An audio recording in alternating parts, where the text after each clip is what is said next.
আপনারা সবাই কেমন আছেন? আশা করি ভালো আছেন। আমিও ভালো আছি।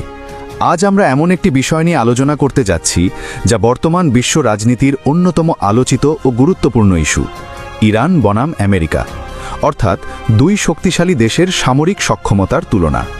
চলুন একেবারে তথ্যভিত্তিক বিশ্লেষণের মাধ্যমে বিষয়টি বুঝে নেওয়া যাক। প্রথমেই আসি প্রতিরক্ষা বাজেটের কথায়।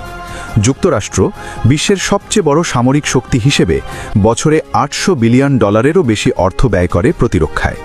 অন্যদিকে ইরানের বাজেট তুলনামূলকভাবে অনেক কম, মাত্র 20 থেকে $30 বিলিয়ন মধ্যে, অর্থাৎ বাজেটের দিক থেকেই বিশাল ব্যবধান স্পষ্ট। এরপর সৈন্য সংখ্যা। যুক্তরাষ্ট্রের সক্রিয় সৈন্য প্রায় 13 লাখ এবং রিজার্ভ বাহিনী প্রায় 21 লাখ। অন্যদিকে ইরানের সক্রিয় সৈন্য প্রায় 6 লাখ এবং রিজার্ভ প্রায় 5 লাখ। সংখ্যার দিক থেকে আমেরিকা এগিয়ে থাকলেও ইরানও আঞ্চলিক শক্তি হিসেবে মোটেই দুর্বল নয়। এবার আসি আকাশপথে শক্তির দিকে। যুক্তরাষ্ট্রের কাছে রয়েছে 13,000-এরও বেশি সামরিক বিমান, যার মধ্যে 2,000-এর বেশি আধুনিক ফাইটার জেট।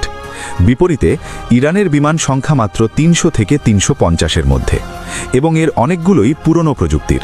ফলে আকাশে আধিপত্য যে আমেরিকার, এটা বলাই যায়। নৌবাহিনীর ক্ষেত্রে ব্যবধান আরও স্পষ্ট। আমেরিকার কাছে রয়েছে প্রায় 490-টিরও বেশি নৌযান, যার মধ্যে 11টি এয়ারক্রাফট ক্যারিয়ার, যা সমুদ্রযুদ্ধে অত্যন্ত গুরুত্বপূর্ণ। অন্যদিকে ইরানের কাছে রয়েছে 100টির মতো নৌযান, কিন্তু কোনো এয়ারক্রাফট ক্যারিয়ার নেই। সাবমেরিনের ক্ষেত্রেও আমেরিকা এগিয়ে, প্রায় 70টি, যেখানে ইরানের রয়েছে 20 থেকে 30টি। তবে মিসাইল শক্তির ক্ষেত্রে চিত্র কিছুটা ভিন্ন।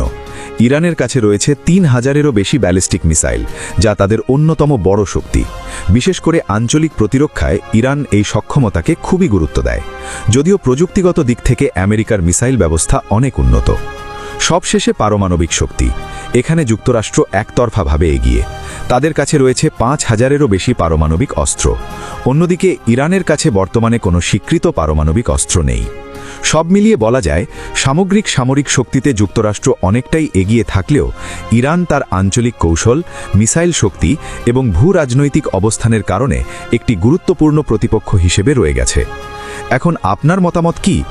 এই তুলনা আপনার কেমন লাগলো? আপনি কাকে বেশি শক্তিশালী মনে করেন, ইরান না আমেরিকা? কমেন্টে জানাতে ভুলবেন না। ভিডিওটি ভালো লাগলে একটি লাইক দিন, সাবস্ক্রাইব করুন এবং আমাদের সাথেই থাকুন। ধন্যবাদ সবাইকে। আবার দেখা হবে নতুন কোনো